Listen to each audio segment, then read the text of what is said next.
धनंजय आणि आम्ही, कारण मी तिकडे जाणार होतो, पण धनंजय म्हणाले की मीच इकडे येतो, कारण मला एक मध्येच काम निघालं होतं आणि काल माझा कार्यक्रम होता, त्याच्यामुळे थोडासा दमलो होतो मी.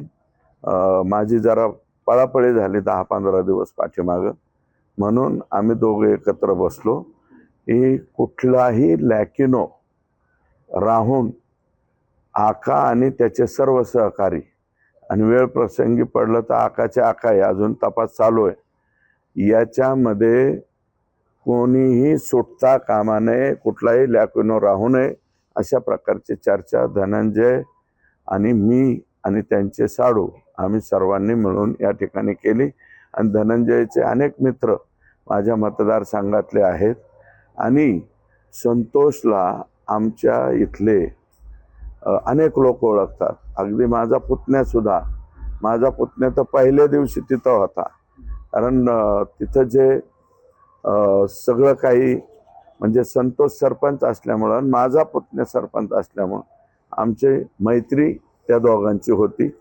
प्रत्यक्षात संतोषला मी पाहिला नाही, पण भारतीय जनता पार्टीचा एका बूथवर संतोष आणि एका बूथवर धनंजय हे दोघं जण थांबलेले आहेत. आणि माझ्या पार्टीचा बूथ प्रमुख, त्याची अतिशय चुकीच्या पद्धतीने हत्या केली गेलेली, त्यात लॅकिनो राहू नये म्हणून आम्ही या ठिकाणी एकत्रित आलेलो आहोत.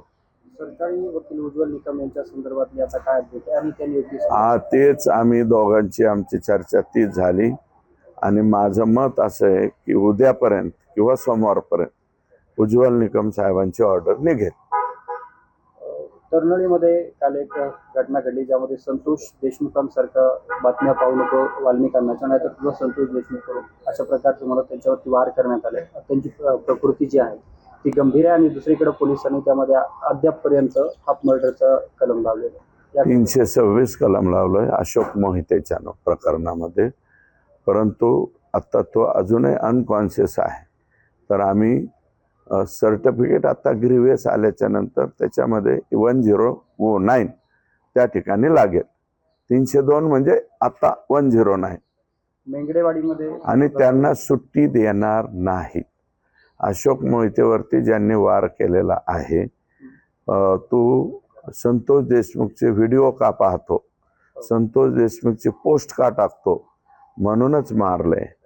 म्हणजे इतकी मस्ती आणि माज अजून सुद्धा ह्या आकाच्या लोकांचा गेलेला नाही, माज अजून शिल्लक आहे. मेंगडेवाडीमध्ये एक घटना घडली आहे, बिबट्याने एका वृद्ध महिलेला त्या ठिकाणी हल्ला केल्याची माहिती आहे, त्याबाबतची काय माहिती आहे तुम्हाला प्रशासनाकडून? सकाळी एक मला माहिती आहे, आता मी तिकडेच चाललोय.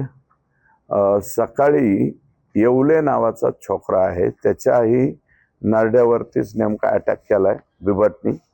आणि आता एक वयस्कर आजी त्यांचं डेथ झाली असं मला कळालंय. अतुल मकाळ म्हणून माझा मित्र आहे वैद्यकीनीचा, त्यांनी मला सांगितलं, मी तिकडं चाललोय आत्ता. आणि जर बिघडलेला बिबट असेल तर आता अधिकाऱ्यांना मी अलर्ट केलंय आणि लवकरात लवकर त्या बिबटला आम्ही बंदिस्त करू आणि बंदिस्त करून त्याला याला पाठवून देऊ, याला मनसरला, खेड मनसरला पाठवून देऊ, तिथं उपचार करायला जागा आहे.